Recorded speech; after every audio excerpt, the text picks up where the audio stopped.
acá ya viste que la internet a veces, la mía, ¿te acuerdas del día? ¡Qué De ni una menos. rabia! ¡Ay, qué tristeza! Pero Aparte estaba te todo quedas como lindo. congelada y todas te estábamos escuchando en un momento y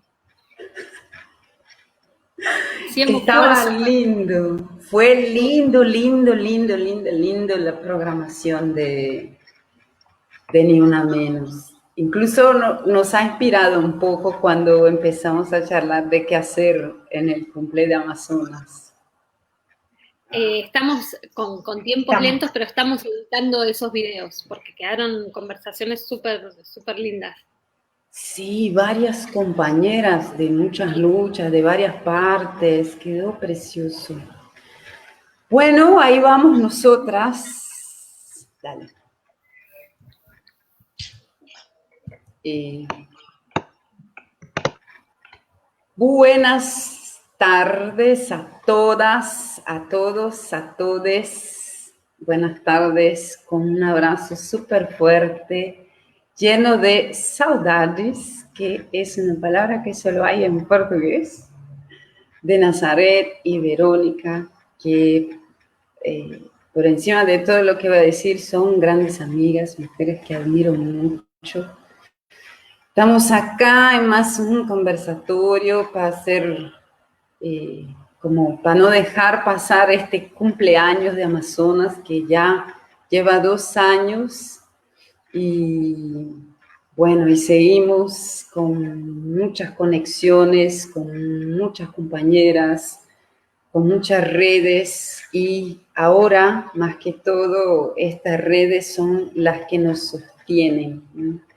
Decía Vero de lo lindo que fue la programación de Ni Una Menos también, retomando su cumple, y me acuerdo de que el tema era un poco este, ¿no? Me sostienen las redes feministas, que es algo que ahora creo que se está visibilizando también en el medio de esta pandemia y todo. Bueno, yo soy Elena Silvestre, soy de la revista Amazonas. Soy del movimiento de ocupaciones de tierra urbana por vivienda acá en Brasil. Hablo desde São Paulo, así que perdónenme por el portuñol que seguramente va a llegar por acá. Y también soy parte de la Escuela Feminista Via Yala, que estamos construyendo entre mujeres acá de la periferia de la ciudad de São Paulo. Y hoy estamos acá para charlar para pensar juntas en realidad acerca de una pregunta que es: ¿qué alimenta tu revolución? Adentro de este tema hay muchas cosas que se pueden charlar, pero estamos acá con esas dos mujeres increíbles y está con nosotras Nazaret Castro, que también es parte de la revista Amazonas, quizás la primera con quien hablé de esta idea en una borrachera de carnaval, no voy a mentir,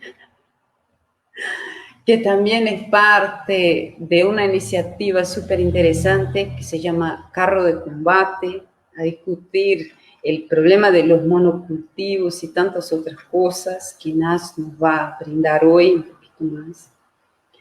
Y estamos también con Verónica Gago, Vero, para las amigas que ya nos vamos conociendo hace un tiempo. Vero es una intelectual, es también profesora, pero es también una militante súper importante en la construcción del feminismo. En Argentina es parte de Ni Una Menos y es una entusiasta también de la revista Amazonas desde el comienzo. Y bueno, acá estamos nosotras, bienvenidas, estoy muy contenta de verlas acá, en serio. Un abrazo muy afectuoso, que estén bien, que se puedan cuidar un poco, porque saben que las mujeres están trabajando 10 veces más en esta pandemia. Y trabajo no pago, como bien habla Silvia. Y bueno, la idea de esta charla entonces es hablar un poquito de esto, de este tema tan precioso que es que alimenta tu revolución. Lo pensamos al principio con tres claves iniciales, que es la comida es política, que tiene que ver mucho con toda una investigación y una militancia que tiene Nazaret hace mucho tiempo. También con el tema de la propiedad privada en clave feminista, que es algo que Verónica, así como también Lucy, vienen trabajando y construyendo reflexiones preciosas también para pensar la propiedad privada. Y yo aquí voy a ir poner unas palabritas acerca de la cosa de las ocupaciones de tierra que tienen que ver, creo que con las dos cosas. Así nos vamos a presentar y hacer una introducción de esto, del tema, más o menos por este camino. Y al final también vamos a tener, qué sé yo, las preguntas o comentarios de compañeras, compañeros que nos ven. Acá ya está Carmela enviándonos un abrazo. Es una compañera también de la revista Amazonas que en España está ahí, ha trabajado mucho, es quien armó toda nuestra página, un trabajo silencioso, muy importante a nosotras, muy lindo. Y bueno, así vamos entonces. Paso palabra primeramente a Nazaret, después a Vero y después vuelvo yo. Ay, muy contenta, muy contenta, muy contenta. Bueno, yo comparto la alegría de Elena, doble alegría primero de todo, por estar celebrando los 2 años de Amazonas, que en un punto pareciera que llevamos toda la vida, que llevamos un montón de tiempo, porque la verdad que ha sido mucho tejido y ha sido la oportunidad para nosotras también de conocer a mujeres maravillosas. Y doblemente alegre porque además celebrarlo con Vero y con Elena pues es un absoluto placer. Así que para no extenderme más, bueno, como ya Elena ha dicho, bueno, yo soy periodista y desde hace 7 años, 8 años ya, formo parte del colectivo de investigación independiente, de periodismo de investigación, Carro de Combate, que bueno, nuestro lema es que consumir es un acto político y nosotras lo que hemos venido haciendo es desgranar cuáles son los impactos de nuestro consumo y cuáles son las alternativas que tenemos. Nosotras decimos que todo consumo es político porque siempre detrás del consumo están los productores, siempre detrás del consumo están una serie de impactos sobre personas, sobre territorios, sobre ecosistemas, de los que muchas veces no tenemos noción, que cada vez suceden más lejos, involucran a más personas y a más territorios, y que el sistema ha sido muy hábil en invisibilizar eso, aquello que Marx llamó el fetiche de la mercancía, ¿no? El hacernos creer que nada, que la mercancía que consumimos, que compramos en el supermercado no es más que eso, algo que intercambiamos por dinero, como si hubiera llegado mágicamente ahí. Entonces, nosotras intentamos trabar cuáles son esos impactos a lo largo de las diferentes fases del ciclo de vida de un producto, la fase de extracción, de elaboración, de consumo, de distribución y de desechos. Y cuando empezamos a investigar, en principio abarcamos todos los sectores, el textil, etcétera, pero el propio, digamos, la propia dinámica de las investigaciones nos acabó llevando a darle mucho protagonismo a la alimentación, a la cuestión de la comida. Y esto es así por varios motivos. El primero es que el consumo más elemental para un ser humano, y mientras no consigan privatizarnos el aire, es la comida. Pero es también así porque el sistema agroalimentario, tal como está constituido en la actualidad, es también el que provoca algunos de los impactos más brutales a muchos niveles.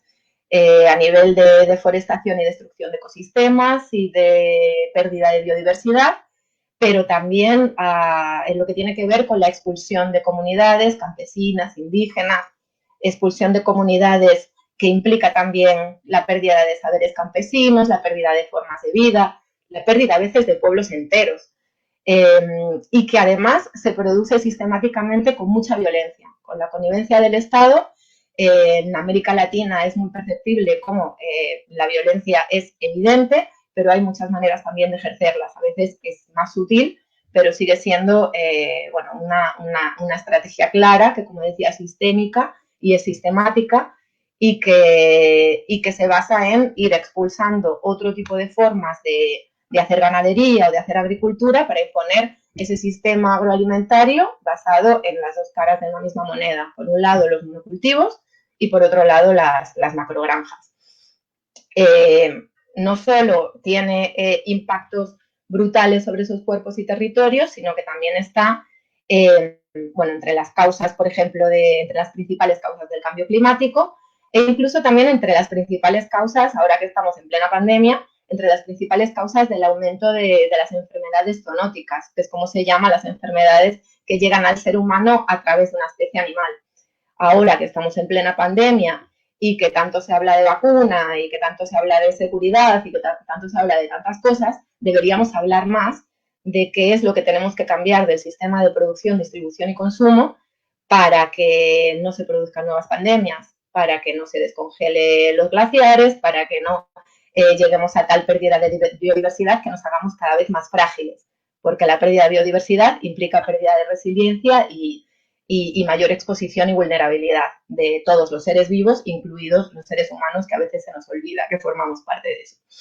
Entonces, dentro de ese cuadro, a mí me gustaría destacar como idea en esta primera aproximación que este modelo es un modelo neocolonial, porque de hecho su origen tiene que ver con la conquista, con los primeros siglos de la conquista y de cómo los primeros monocultivos de caña, luego de cáñamo, de algodón, etcétera, estuvieron entre las primeras actividades extractivas que se impusieron en América Latina. Fue el primer momento en que vastos territorios de tierra se pusieron a producir no para la alimentación de ese territorio, sino para ser masivamente exportados a la metrópoli.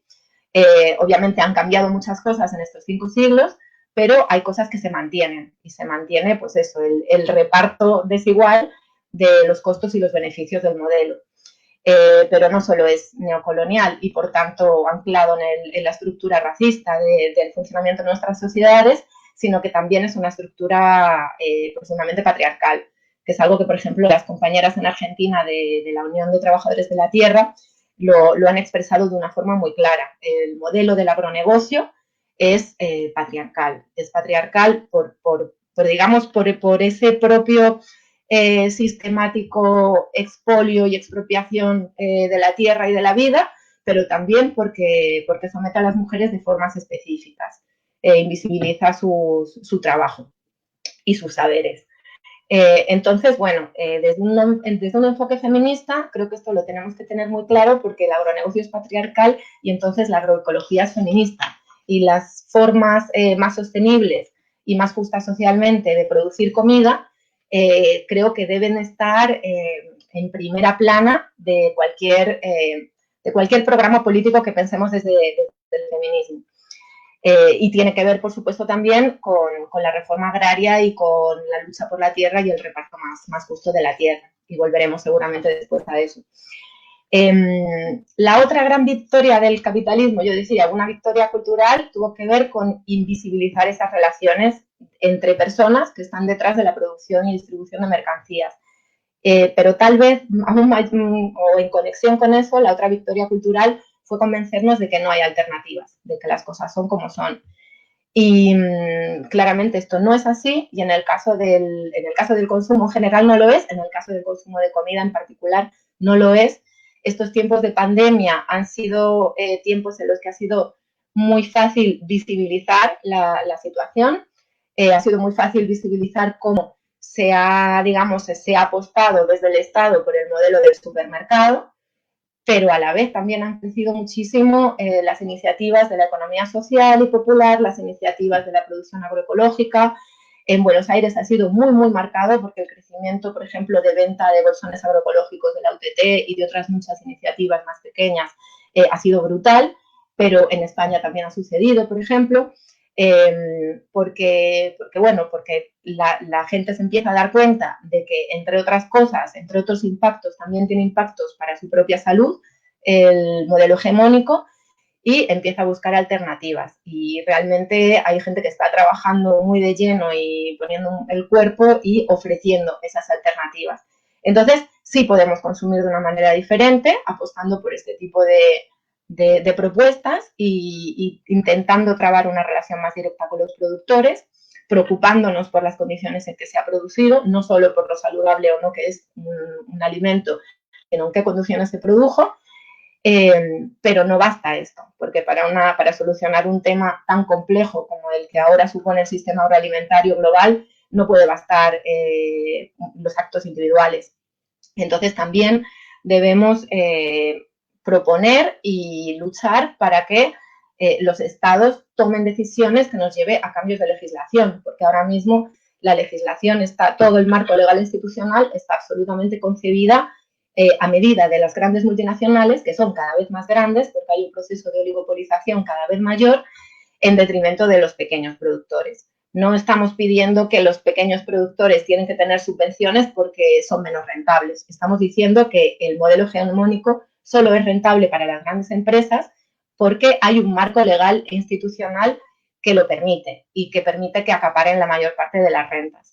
Entonces, bueno, son necesarios cambios legales que además, que no son solo nacionales e internacionales, hay un trabajo muy extenso que hacer, pero realmente hay muchas organizaciones que están trabajando sobre estos temas y que tienen propuestas concretas concebidas desde el territorio, desde donde se está produciendo, se están haciendo las cosas bien y que permite pues trabar varias cuestiones que estamos pensando en el feminismo y que al final se sintetizan en el hecho de poner el sostenimiento de la vida en el centro y el cuidado que obviamente tiene que comenzar por lo que comemos, por cómo producimos y por cómo consumimos.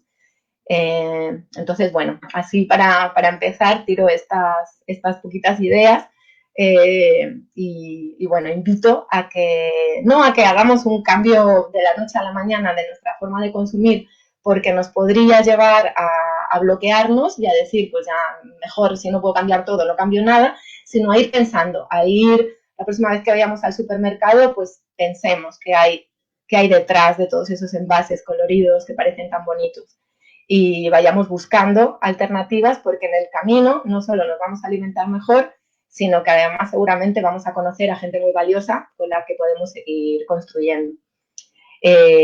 Sin más de momento, paso la palabra, creo que para Vero ahora. Sí, yo solo voy a decir una cosita, que algunas compañeras de Brasil piden que hablemos más despacio. Ay, sí, perdón. Es el portuñol, amiga. Sí, es verdad. Perdón. ¿Pero?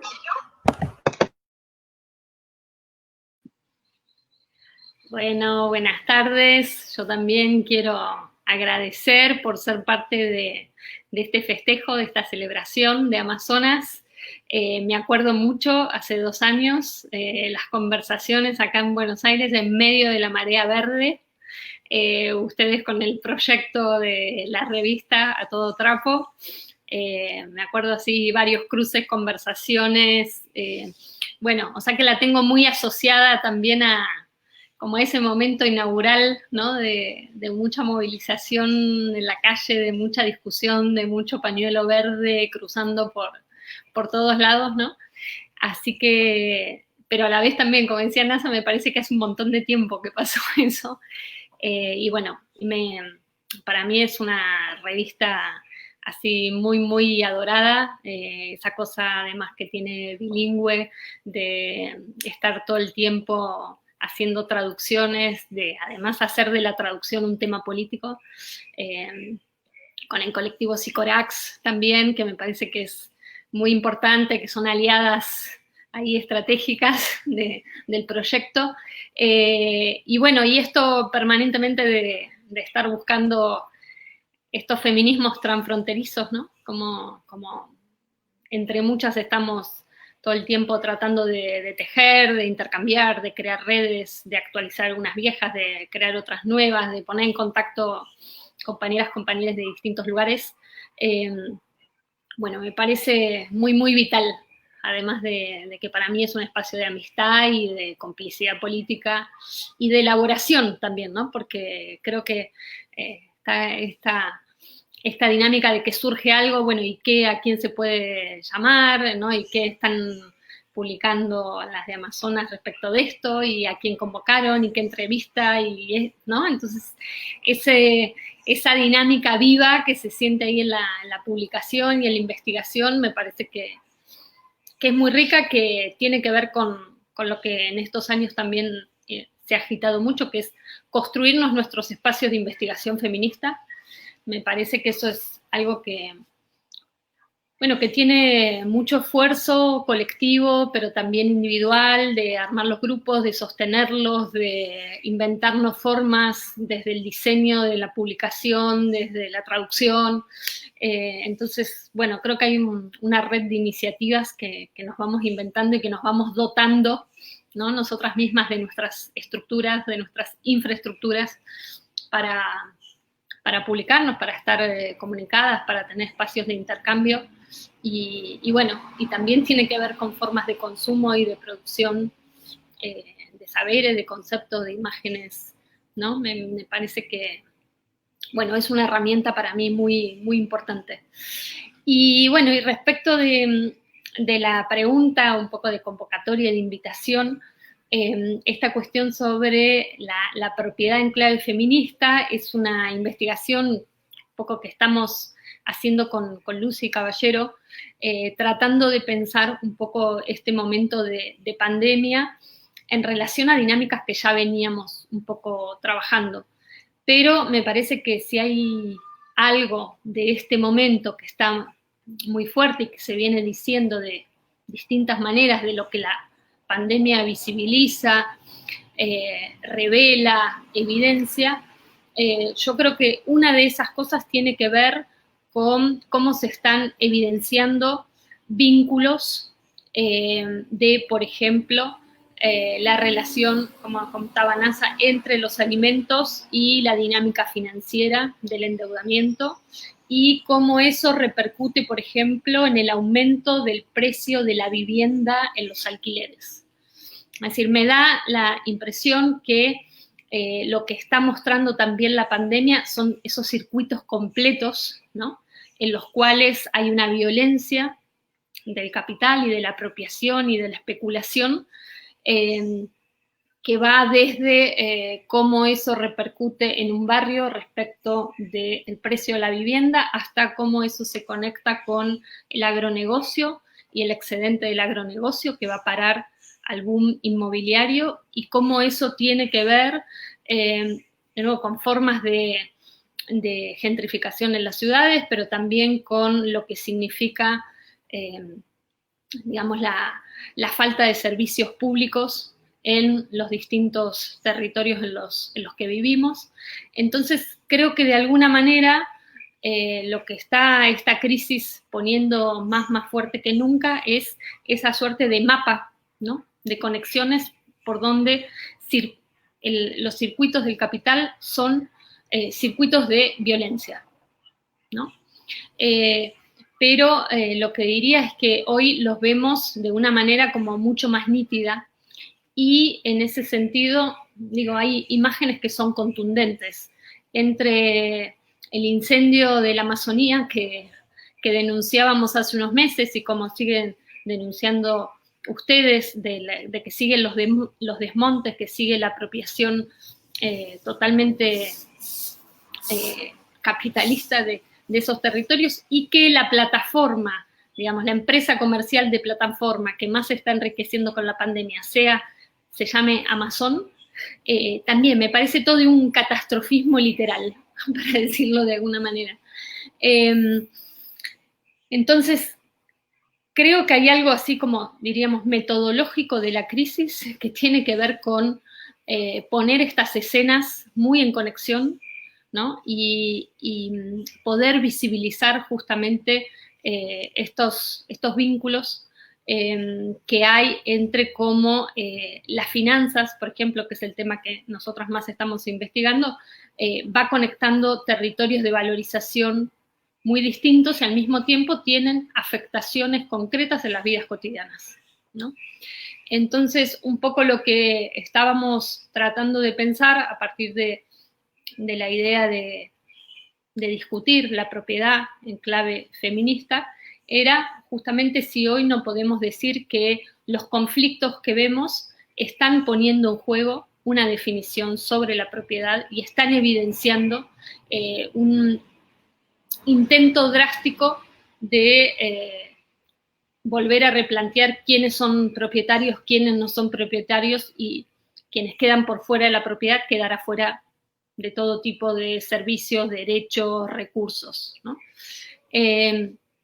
Entonces, un poco en esa clave es que hemos ido trabajando en términos de investigación, pero también en términos políticos, sobre la cuestión de la vivienda, qué está pasando con la vivienda en este momento de pandemia, cómo se están acumulando deudas vinculadas a la vivienda, pero también cómo se está intensificando un endeudamiento de los hogares, un endeudamiento doméstico, un endeudamiento de las personas, que ya veníamos, digamos, discutiendo, que ya veníamos tratando de ponerle también claves feministas para decir qué significa que la deuda colonice la reproducción social, que la deuda sea un mandato y una obligatoriedad para la reproducción social, para llevar adelante la vida cotidiana. Por supuesto que en América Latina hay mucha discusión sobre lo que significaron, por ejemplo, las políticas del microcrédito en los años 90, especialmente dirigidas a mujeres. Hay investigaciones muy importantes, sobre todo pienso en Bolivia, que fue uno de los países donde esto, digamos, se desarrolló más. Pienso en la investigación, por ejemplo, de Mujeres Creando, pero también de un libro que ellas editaron, que es muy importante, me parece que se llama La pobreza, un gran negocio, que lo que justamente, digamos, investigan y ponen a debate es por qué en ciertos momentos las políticas de los organismos multilaterales de crédito implican una expansión del sistema financiero, especialmente sobre ciertos territorios, sobre ciertas economías y sobre ciertos cuerpos. Y después de, digamos, de la crisis financiera del 2008, lo que vemos es un relanzamiento de ese tipo de políticas, ahora tal vez con otros nombres que hablan de inclusión financiera en vez de microcrédito, pero que de alguna manera vuelven a, digamos, producir unas formas de expropiación y de explotación, a la vez que se generan políticas de empobrecimiento, de despojo y de extractivismo a gran escala. Entonces, esos escenarios están muy fuertes en la pandemia, ¿no? Es decir, es un intento, por un lado, de generar nuevos negocios, de avanzar con lógicas de expropiación y de renovar esa avanzada extractivista, por un lado, que es un extractivismo hacia los territorios, hacia los recursos llamados naturales, pero también un extractivismo financiero, como le decimos nosotras, es decir, de endeudamiento que extrae valor, que extrae recursos, que extrae tiempo, que endeuda futuro. Y la cuestión es justamente cuáles son las herramientas y las dinámicas organizativas que están poniendo límite, que están confrontando esa avanzada, digamos, recolonizadora del capital y especialmente a través del capital financiero. Entonces, un poco en esa clave es que volvíamos a esta palabra que es la de la propiedad, ¿no? ¿Quién tiene la propiedad de los medicamentos? Hoy estamos discutiendo en el mundo entero quién va a acceder a la vacuna, quién no. ¿Quién tiene la propiedad de los alimentos? ¿Quién tiene la propiedad de la tierra? ¿Quién tiene la propiedad de las viviendas? Y quién tiene, por ejemplo, la propiedad de las plataformas por las que nos comunicamos, ¿no? Entonces hay una discusión que me parece se explicita en términos de propiedad privada. Por ahí no es tan nítido en otros momentos, pero ahora cada vez que estamos discutiendo algunas de las cuestiones de las pandemias, estamos discutiendo quién tiene la propiedad de esos bienes y de esos recursos que evidentemente tienen que ver con una forma que ha tomado la crisis social, económica y ecológica, ¿no?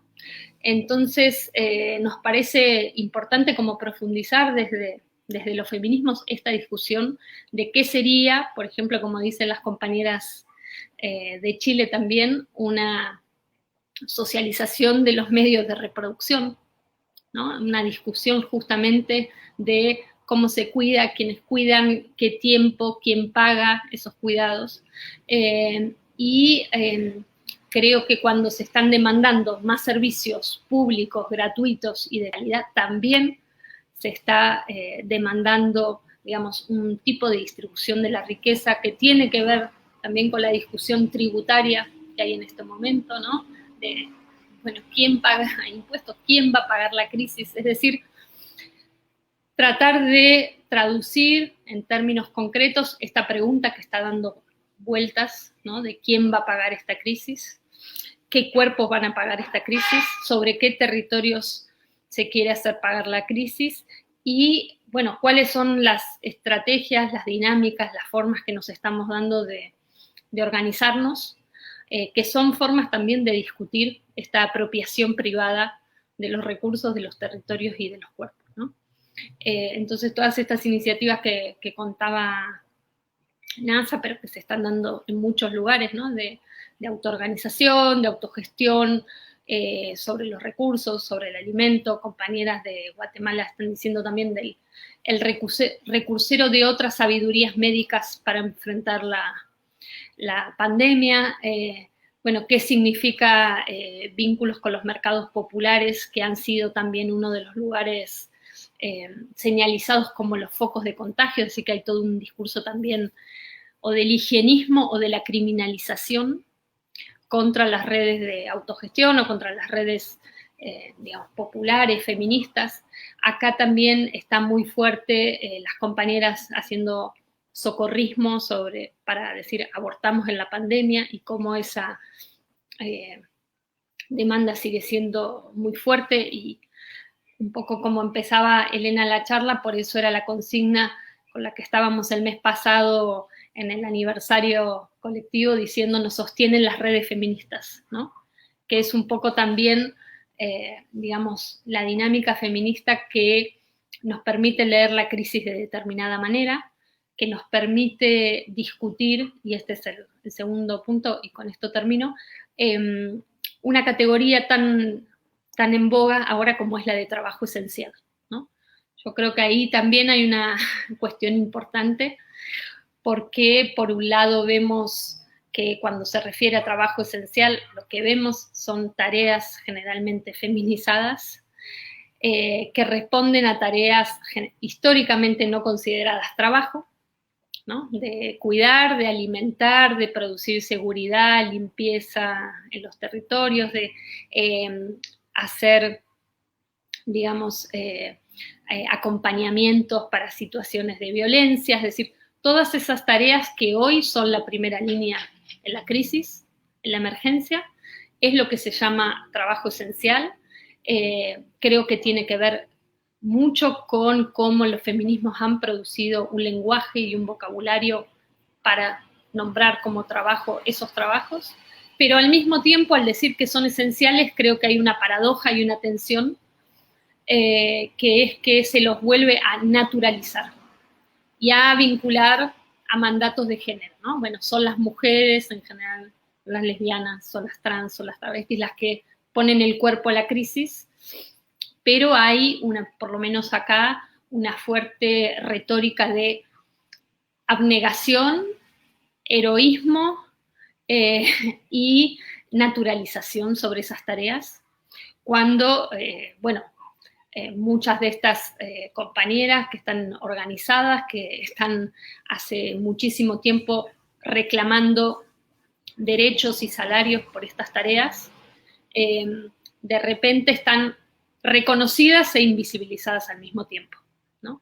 Entonces, por ejemplo, hay todo un discurso también celebrando el trabajo como de voluntariado, ¿no? Como si estas tareas fueran una especie de voluntariado, cuando lo que se está reclamando es justamente condiciones dignas para estos trabajos, reconocimiento que no es solamente aplauso y reconocimiento simbólico, y sobre todo, insisto, un un tipo de reconocimiento que tiene que ver con desacoplarlo, disociarlo de los mandatos de género, que es lo que se venía haciendo desde el movimiento en esta doble cuestión, ¿no? De reconocer estos trabajos como trabajo, como productores de valor, y al mismo tiempo no asociarlos a mandatos de género, ¿no? Entonces, creo que ahí sobre trabajo esencial también hay una batalla importante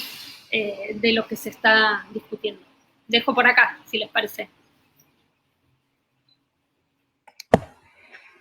Ya volverás. Bueno, yo ahora voy con mi portuñol a hablar un poquito, poner algunas cosas creo que se conectan, que tienen que ver con la lucha por la tierra, justamente. Yo soy parte del movimiento de ocupaciones de tierra urbana desde 2003, que fue cuando hice mi primera ocupación en una ciudad de la región metropolitana acá de São Paulo. Y desde la primera vez que fui a una toma me impresionó la cantidad de gente que suele llegar hasta este lugar buscando una solución para una situación de vida que no ven salida.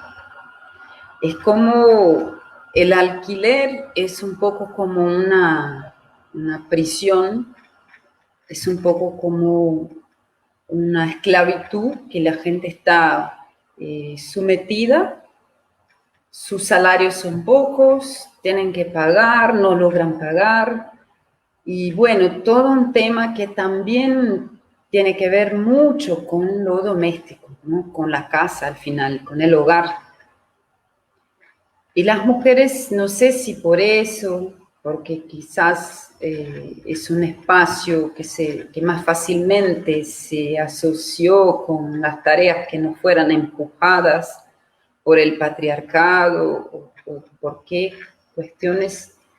Las mujeres siempre estaban ahí en las tomas de tierra, en las ocupaciones, y no solamente que eran un número mucho más grande que el número de hombres que están en las ocupaciones de tierra, urbanas por lo menos, pero también en el sentido de que son quizás la fuerza más potente a sostener las dinámicas comunitarias que se van produciendo en este territorio tomado y que tienen que ver casi todas con una autogestión comunitaria.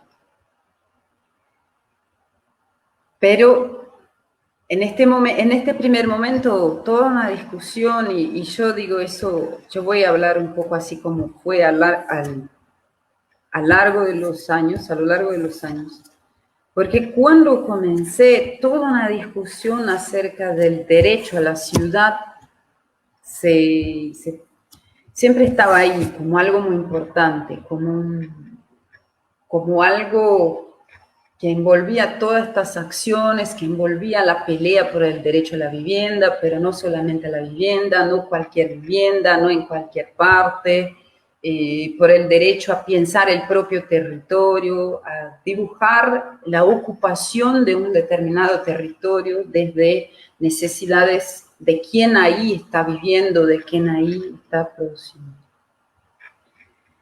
Y bueno, acá voy a hablar de São Paulo, de la ciudad de São Paulo. São Paulo tiene 12 millones de personas. Es un caos.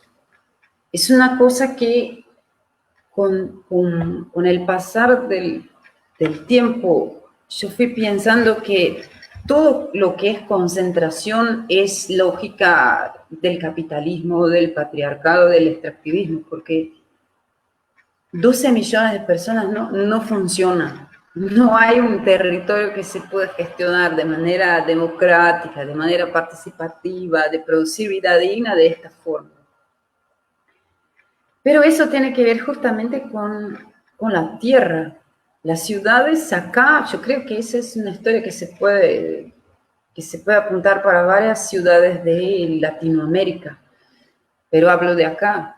Las ciudades son conformadas de gente que fue despojada, de gente que fue expulsada de otros territorios, en general de territorios del campo, donde tenían otra manera de vivir, donde tenían otra relación con la tierra, aunque ni siempre la tierra fuera de propiedad de estas personas, pero tenían dónde, tenían espacios más grandes donde también podrían sembrar, donde hacer pequeños, qué sé yo, huertos en su casa. Entonces, la ciudad ya es como que nace como de un modo muy complicado, porque es una concentración que se construye, por un lado, por la gente buscando trabajo, y entonces los lugares de trabajo, la industrialización y todo eso se han concentrado, y por otro lado, al mismo tiempo, siendo expulsadas, o sea, que no es solamente una voluntad de irse, de migrar a donde haya más, donde hay más oportunidades, sino que vivir en un lugar donde las posibilidades de vida son sistemáticamente golpeadas. Y eso, en Brasil tiene una concentración de tierra que es una catástrofe, es trágica. Hay personas acá, por ejemplo, que tienen familias y que tienen tierra equivalente al tamaño de una provincia entera de Brasil, por ejemplo. Hay una superconcentración de tierra que remonta exactamente el momento de la colonización y que se relaciona, me parece, mucho con lo que decía NASA, como que si por un lado la producción de comida también más o menos copia de ahí su modelo, también la cosa de la tierra, también la concentración de la tierra, también quiénes son los propietarios de la tierra. Parece que es algo que viene de 500 años. En un tiempo por un tiempo en el movimiento trabajamos haciendo como, no sé si voy a saber decir esto, un árbol genealógico. Ay, sí, eso sí. Como un árbol genealógico de los propietarios de tierra, de los grandes propietarios de tierra. Porque hay desde mucho capital extranjero con una fase nacional, porque asociado a algún capital nacional, y este capital nacional que se asocia generalmente es un capital que también ya hace como que 300 años, 400 años, ya venía también construyendo extractivismo sobre pueblos, sobre territorios, sobre monoculturas.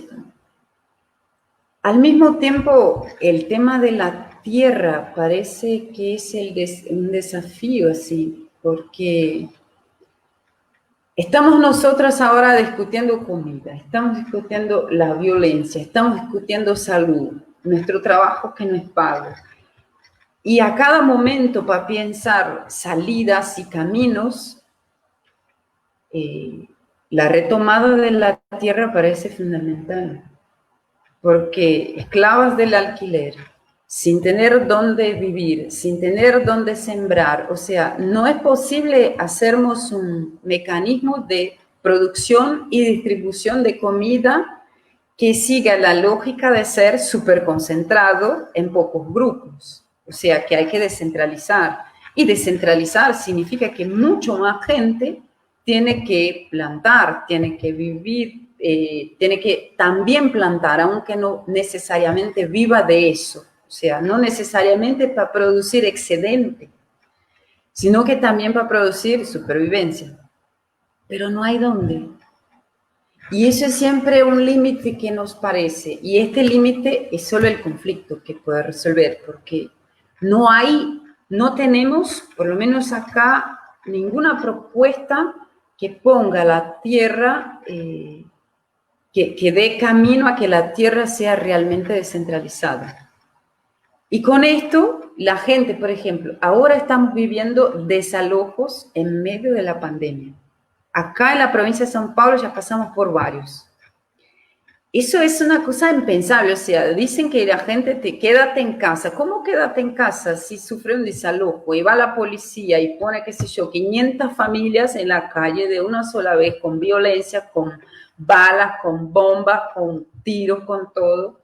Y eso para decir de la ciudad, que es donde de alguna manera se visibiliza más fácilmente lo que está pasando, porque lo que estamos viendo en Amazonía, lo que estamos viendo en los territorios tradicionales del pueblo afro en Brasil, es que hay una avanzada. Lo que decía el ministro del Medio Ambiente de Brasil otro día, días atrás, en una charla que fue vehiculada por la tele y todo, que era, vamos a aprovechar que todos están mirando la pandemia y hacer pasar todo lo que queremos en relación a la explotación ambiental. O sea, están con fracking en Amazonía, están con el agronegocio, están con el hidronegocio, que ahora también es otro tema. Y acá en Brasil, el gobierno nacional está discutiendo la privatización del agua. O sea, hay una avanzada mismo. ¿Cómo habla Vero? Sí, están haciendo una avanzada por encima de todo lo que es común, todo lo que aún era común. Y también sobre todo lo que significa nuestro trabajo. Que otra vez eso, decía Anasa, antes de venir acá, estuve yo en un espacio donde estábamos descargando un camión con 1.500 canastas. Eso es trabajo, y ahí están las mujeres, no sé qué, las mujeres en la línea de frente, sí estamos, pero no queremos estar así todo el tiempo, porque estamos cansadas, ya son meses, y los estados, los gobiernos, no se responsabilizan por hacer ellos mismos la asistencia que en este momento deberían hacer. En parte porque cuentan con nuestro trabajo no pago también. Y en parte porque su política es al revés de avanzar haciendo extractivismo. Eso es una cosa que Vero habla del extractivismo ampliado, que a mí me gustó mucho cuando leí, que es un poco pensar que nos están robando y saqueando de todas las maneras que pueden. O sea, es nuestro trabajo, es nuestro voluntariado, es nuestro afecto, es la tierra, es la agua, y una de las maneras que se utilizan para hacer con que este saqueo no pare es imponernos condiciones de vida donde somos casi que obligadas a dar este trabajo. Porque eso, acá pensamos, ya no aguantamos más, son meses que estamos haciendo asistencia, pero el Estado no asume. O sea, sabemos que si no hacemos nosotras, hay varias mujeres que estamos auxiliando que se mueren de hambre.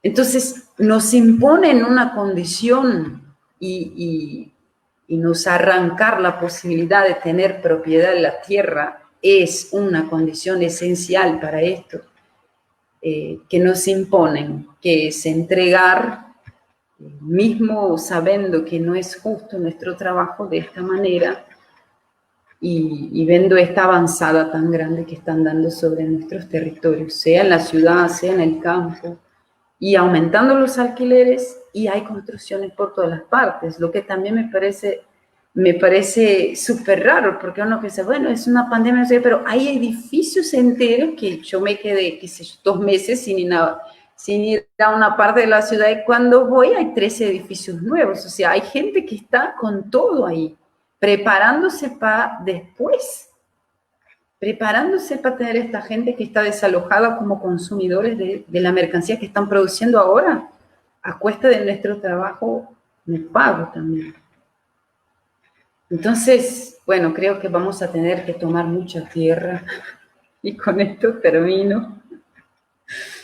Ahora, la idea es que podamos hacer algunas preguntas entre nosotras, y que también las compañeras que nos ven, que se animen de hacer preguntas o comentarios también, que lo puedan escribir, y así en la próxima ronda ya podemos interagir más.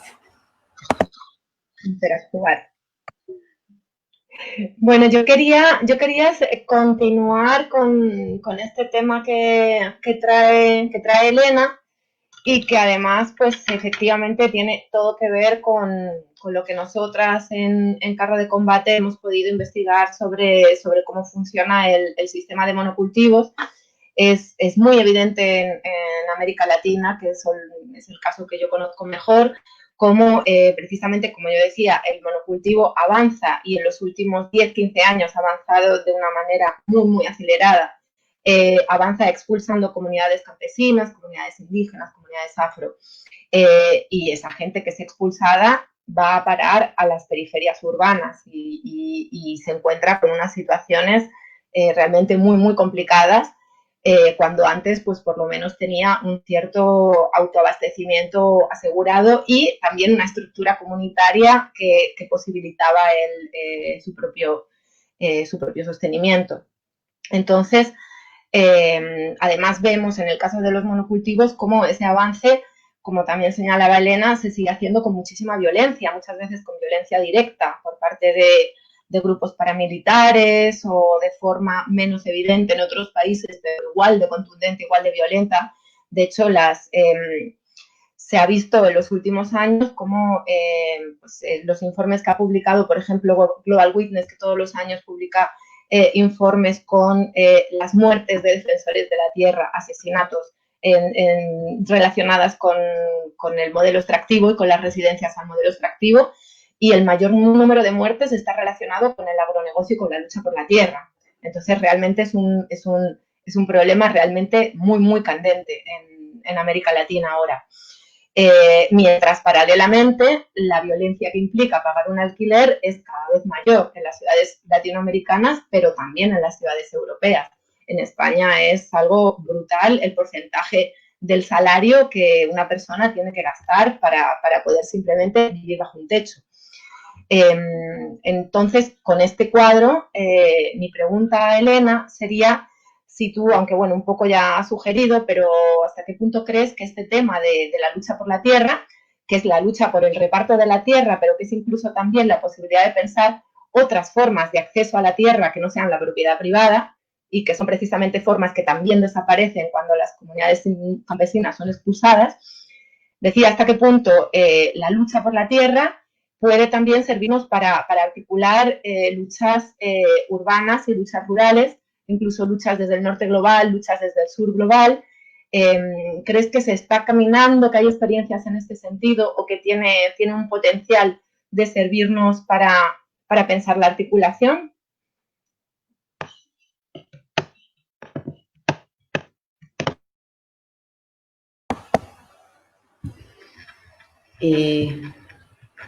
Bueno, sí me parece que la lucha por la tierra es una lucha que nos abre puertas y puentes de conexión entre resistencias que están pasando en el campo y en la ciudad.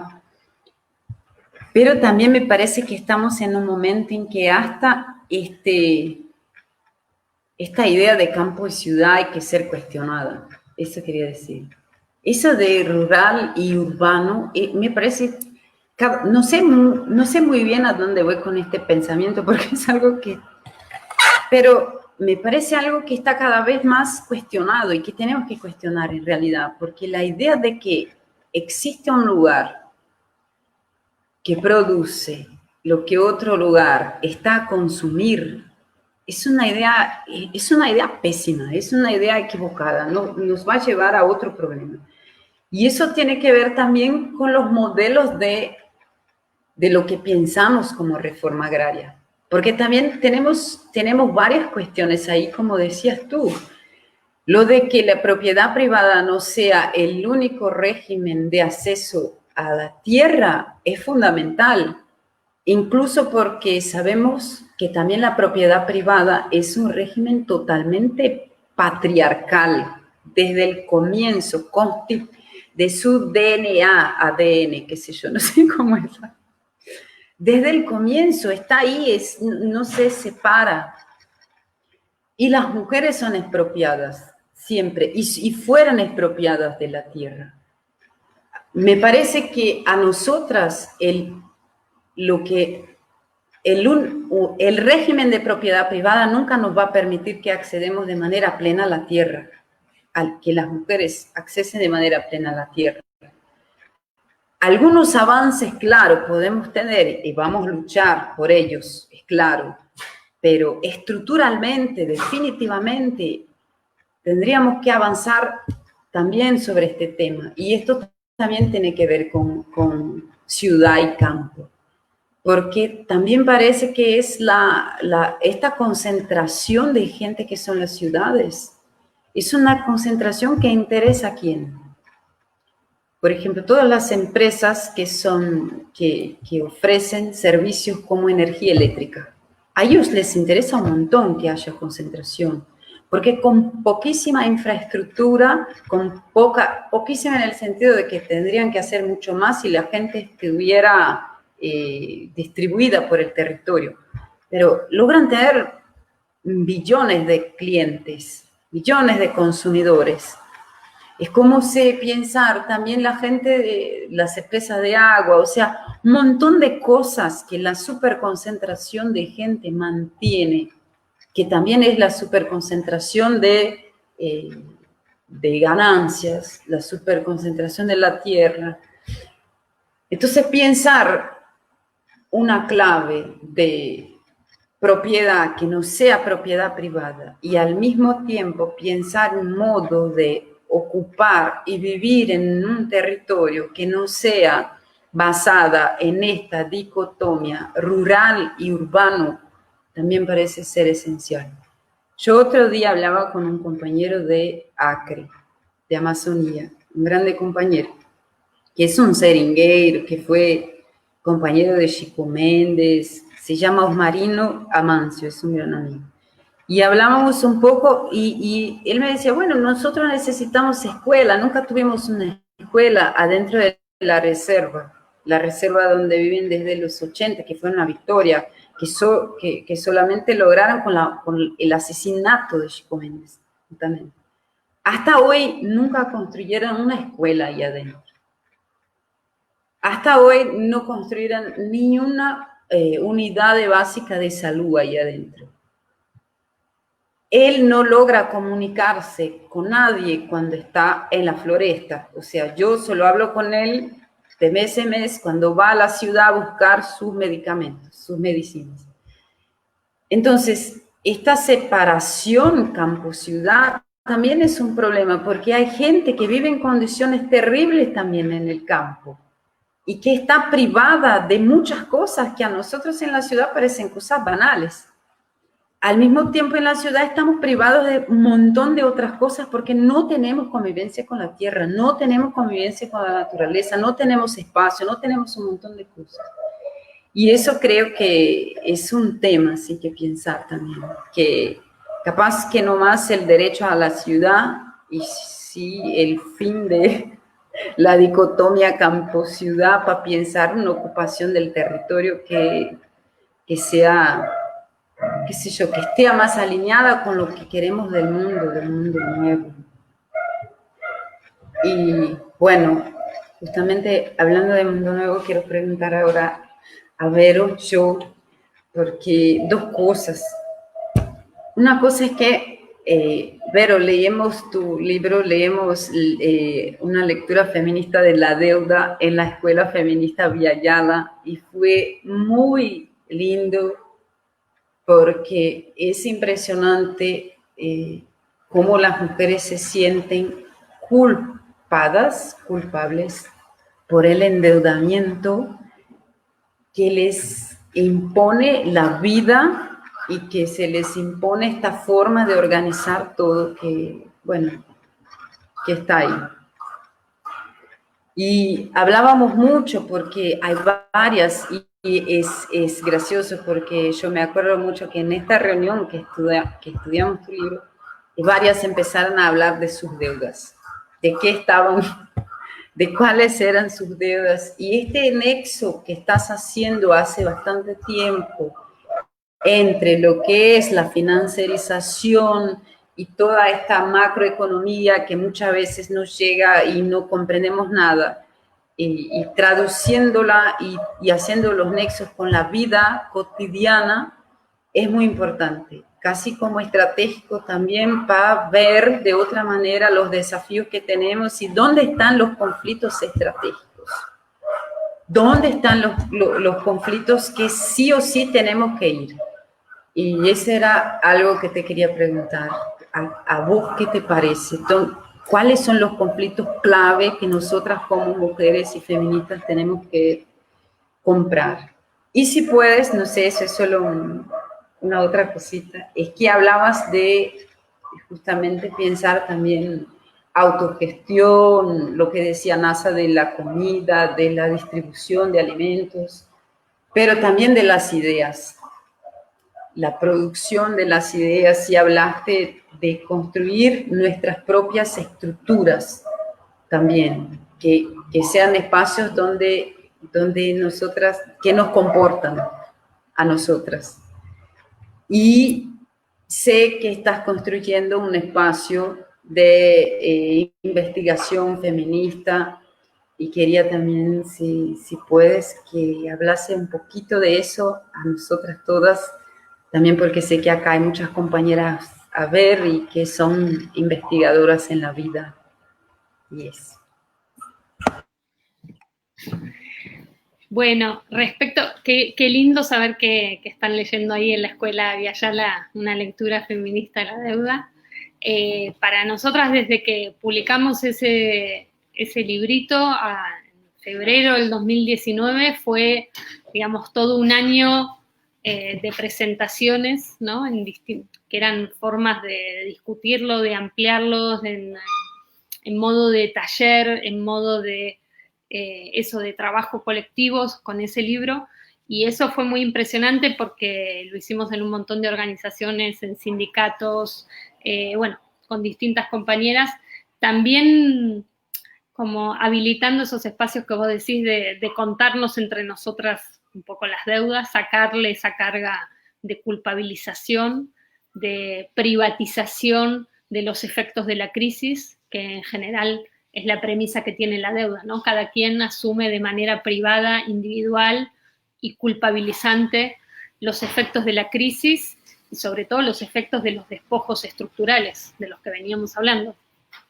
Entonces, creo que acá fue muy impresionante los últimos 4 años cómo, digamos, el nivel de endeudamiento del país, que es récord en los últimos 4 años, va en simultáneo a el también récord de endeudamiento doméstico, y cómo justamente ya no hay ingreso que alcance para la vida cotidiana, ¿no? Es decir, cómo se produjo la situación social, histórica, en la cual la deuda ya no es ni siquiera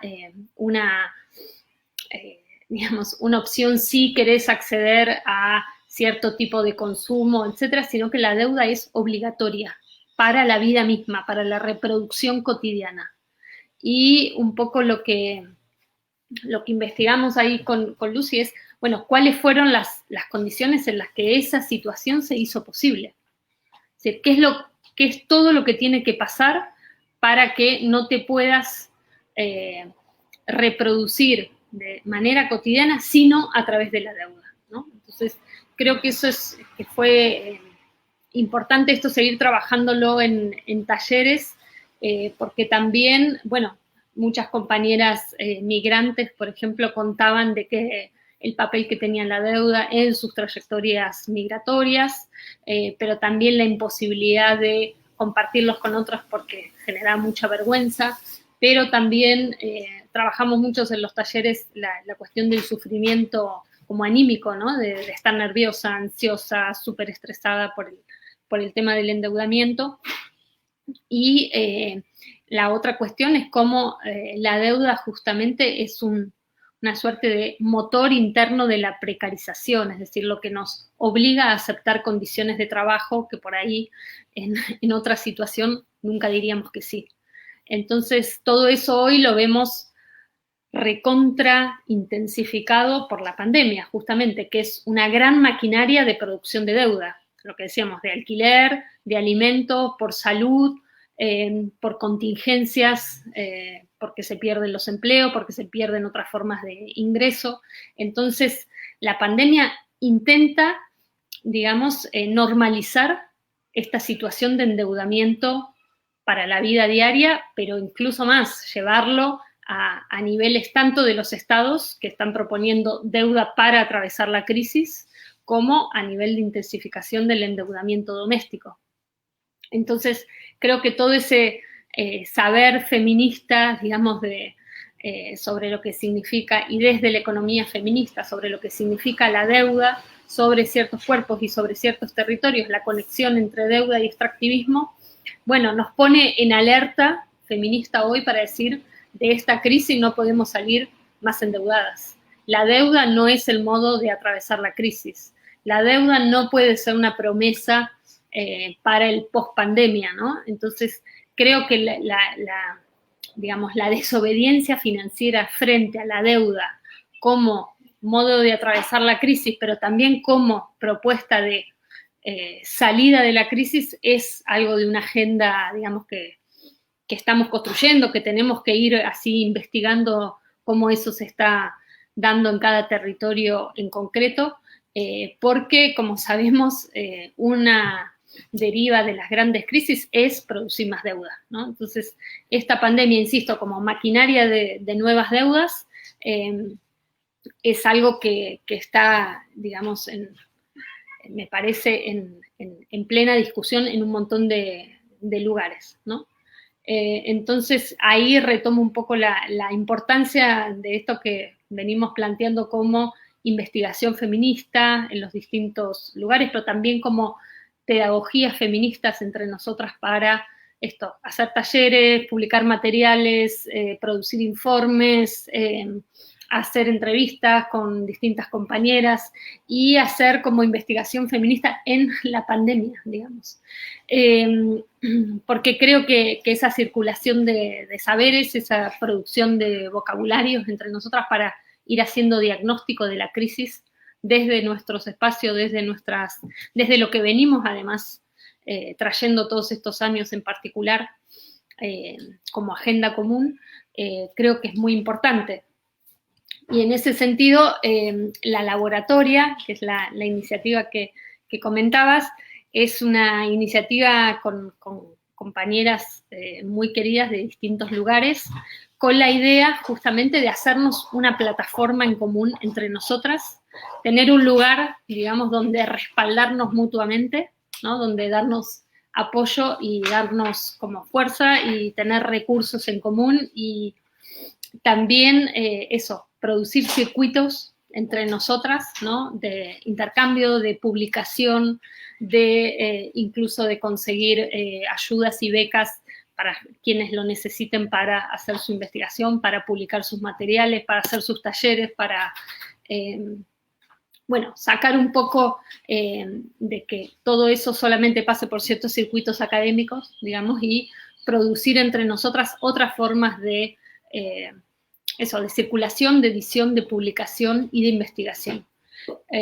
Bueno, estamos compañeras de distintas ciudades con la idea de ir ampliando justamente y de ir construyendo esta referencia entre nosotras, ¿no? También bueno, tenemos este espacio colectivo, busca sus maneras de investigar, tenemos con quién compartirlo, con quién discutir y sobre todo nos vamos, creo, pasando pistas, ¿no? Entre nosotras, esto está pasando acá, sí, cómo lo ven allá, qué está pasando, tenemos esta intuición, cómo les suena, tiene algo que ver con lo que están haciendo ustedes allá, entonces, no sé, compañeras de Ecuador que ahora están muy metidas en la investigación feminista sobre la economía de plataforma, yo creo que sería muy interesante que, bueno, vean lo que está pasando en San Pablo con la huelga, ¿no? de los trabajadores y trabajadoras de delivery, y qué está pasando con las compañeras que en Madrid están resistiendo los desalojos respecto de las redes que se están creando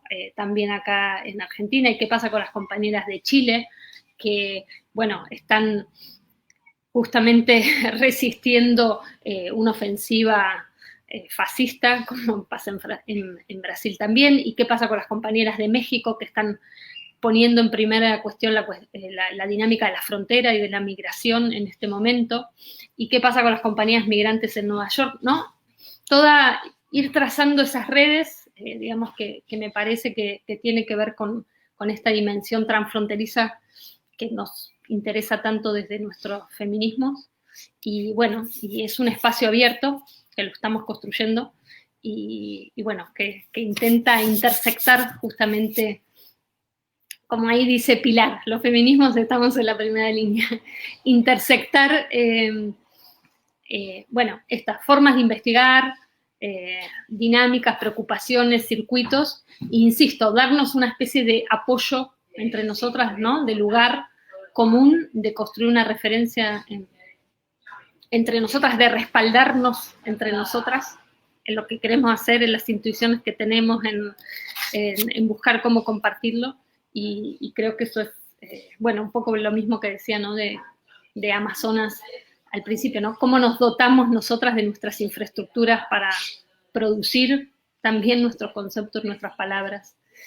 Y bueno, quería ahora pasarle la pelota, como se dice, a Nazaret, y hacerle una pregunta que tiene que ver con su trabajo, pero también con la perspectiva de la revista, que creo que en los últimos años la cuestión del ecofeminismo, digamos, ha tenido como una repercusión, pero también múltiples, digamos, maneras de producir sensibilización, de producir discursos, que a veces por ahí no se dicen ecofeministas, pero que tienen, ¿no? Me parece toda una preocupación y además una recuperación de genealogías y de historias que por ahí hoy se leen desde el ecofeminismo y que vienen de otras, por ahí, sí, otras genealogías, ¿no? Pero que creo que en el último tiempo justamente los feminismos han dado como una caja de resonancias para ese tipo de luchas, para ese tipo de lenguajes, para ese tipo de sensibilidad. Por ejemplo, siento que en Argentina, que es lo que vos conocés también muy bien, lo que ha sido en los últimos años las peleas históricas contra la megaminería, contra el agronegocio, hoy tienen una repercusión que hace algunos años no tenían, ¿no? Y que algunos conceptos que ha difundido y que ha vuelto mucho más masivo el feminismo, como por ejemplo la de cuerpo-territorio, ¿no? Hoy son una especie de contraseña común para entender qué se juega en esas luchas. Entonces, un poco saber cómo lo veías vos, que, digamos, venís con esto hace muchísimo tiempo, pero si efectivamente sentís que hay una mayor difusión y una mayor sensibilización y un aspecto más masivo, digamos, de estos debates. Gracias. Sí, como dices, creo que ahora ha calado como, digamos, como un hilo narrativo que nos permite conectar diferentes luchas, diferentes genealogías de resistencia, como decías, que como también decías, no siempre se define como ecofeministas. Por ejemplo, hay autoras que prefieren hablar de praxis ecofeminista, porque si uno repasa, lo pensaba también con la anterior intervención de Elena, que hablaba del protagonismo de las mujeres en las tomas de tierra. Obviamente las mujeres han sido protagonistas de las resistencias contra los diferentes extractivismos, y bueno, esto venía pasando, pero en los últimos años el ecofeminismo, que tiene en realidad su propia genealogía y tiene décadas, pero ahora como explota, también en conexión creo con la propia explosión del movimiento feminista, y nos permite eso, pensar, creo que lo valioso de la perspectiva ecofeminista, sea en un sentido pues académico o intelectual, o también desde una perspectiva más de la praxis y de las resistencias, la virtud que tiene es que nos permite pensar la raíz del problema, nos permite conectar la opresión de las mujeres con el expolio de la naturaleza, pero no porque las dos son luchas importantes que vamos a conectar, sino porque al final te das cuenta de que estamos hablando de lo mismo, que el mismo paradigma cultural y civilizatorio que ha hecho posible que estemos destruyendo la trama de la vida que garantiza nuestra propia supervivencia es el mismo que ha convertido a las mujeres en seres inferiores y que también pues tiene toda esa conexión con la cuestión racial, con diferentes cuestiones, con una jerarquía que al final lo que estamos tratando en todo momento es la genealogía de nuestra civilización moderna y occidental como aquella que dijo que ser humano es en realidad ser hombre, blanco, propietario, y que todo lo demás está sometido a toda una jerarquía de inferiorización.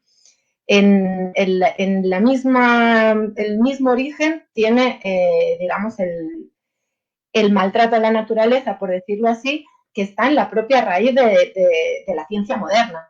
Está en los propios, pues no sé, es muy notorio y es bastante conocido como, por ejemplo, Francis Bacon, que es uno de los padres del método científico, habló en sus libros del conocimiento científico que había que extraer de la naturaleza en términos que recuerdan a la descripción de una violación a una mujer, ¿no? Como eso de, bueno, hay que torturar a la Tierra para obtener el conocimiento, porque la Tierra no se considera un organismo vivo, sino que se considera algo a disposición nuestra, a disposición de la humanidad, o sea, a disposición del hombre blanco, europeo, propietario, etc.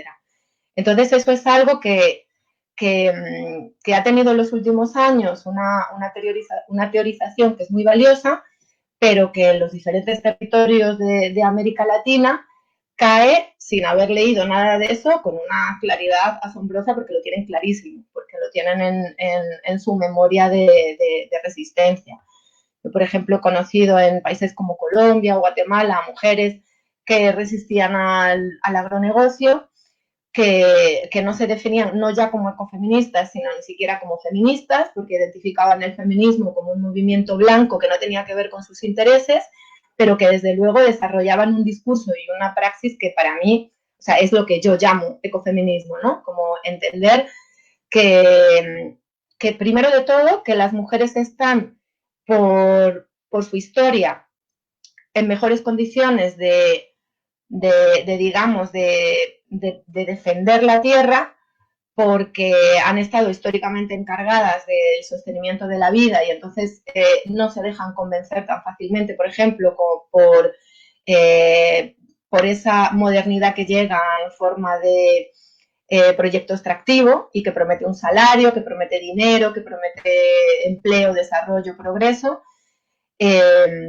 Y hacen estas conexiones como que las mujeres son defensoras de las semillas, que las mujeres son defensoras del agua, que para ciertas feministas puede resultar una perspectiva, digamos así, esencializadora de las mujeres, pero que en realidad lo que están es, creo, yendo al meollo de la cuestión, porque logran conectar la opresión de género con la opresión de raza, con la opresión de clase, porque la destrucción de la naturaleza para ellas tiene un efecto directo en términos de pérdida de calidad de vida para ellas y de la propia posibilidad de sobrevivir como personas, como comunidad y como pueblo incluso, ¿no?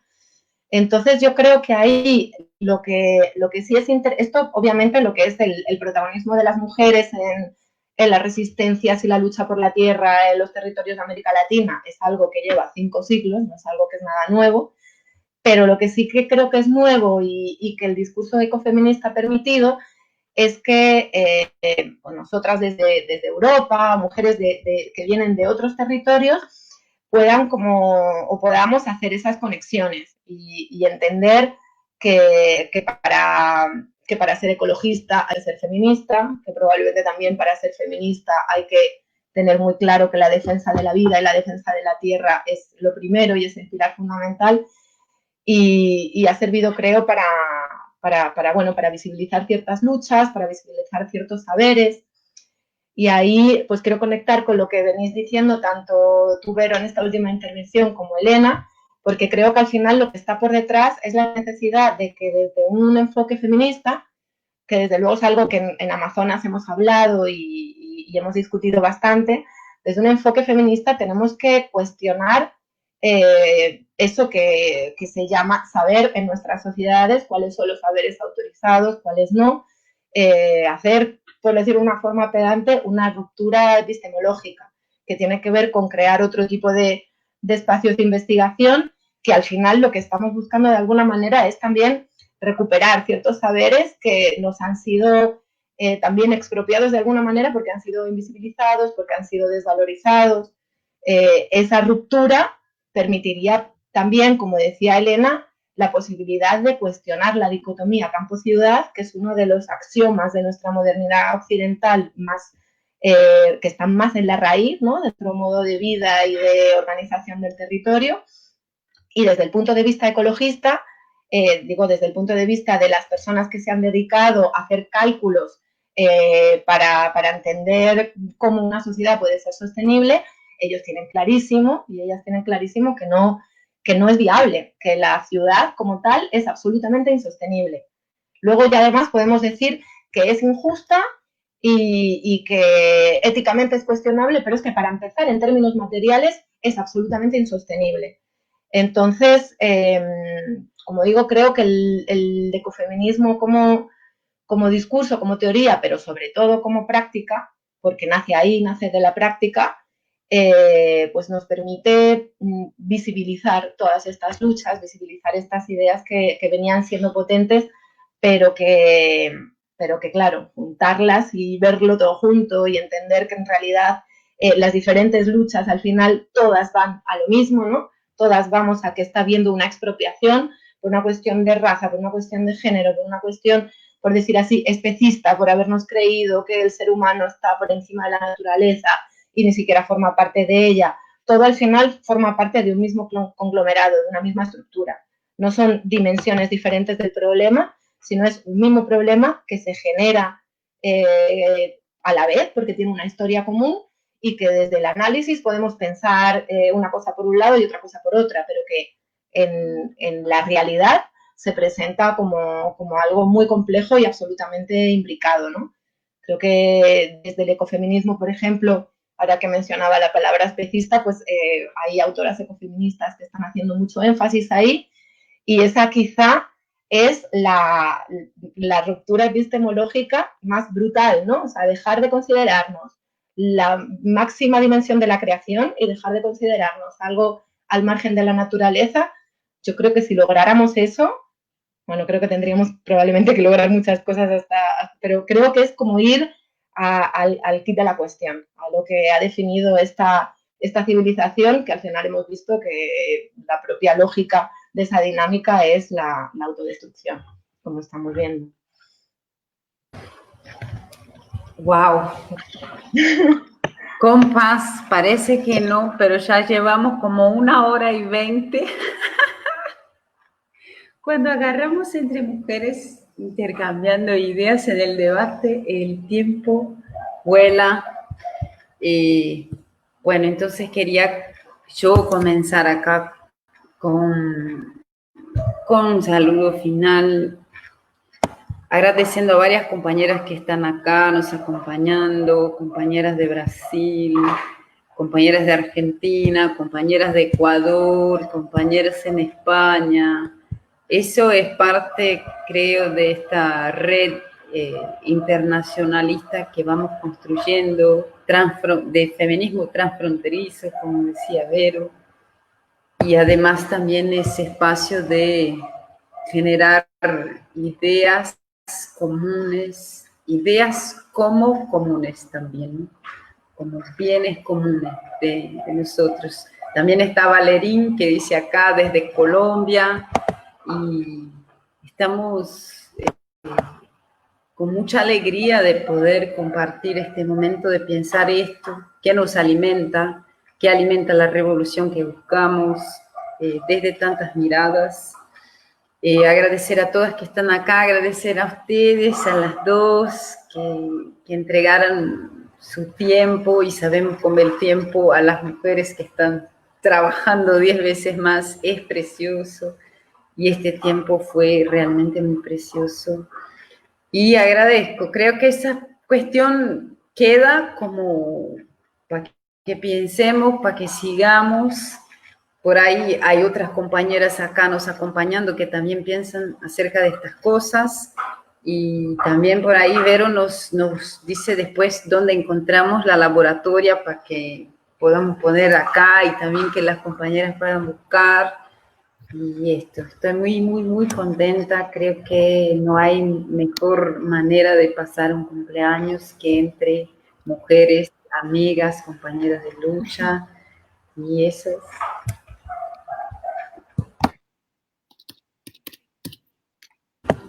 Pero. ¿Voy yo? Ahí está. Bueno, yo también agradecer muchísimo que esto sea un mientras tanto nos podemos volver a encontrar en alguno de los lugares que solemos juntarnos, cruzarnos.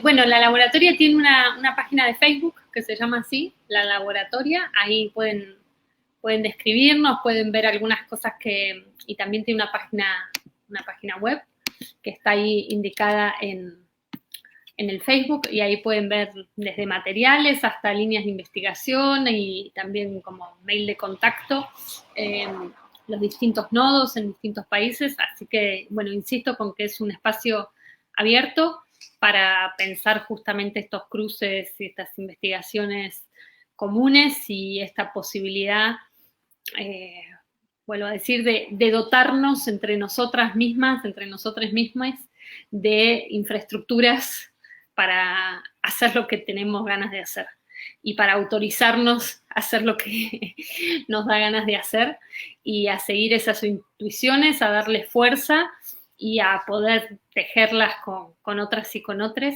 Así que, bueno, eso. Un abrazo muy, muy grande y gracias por invitarme a esta fiesta de celebración.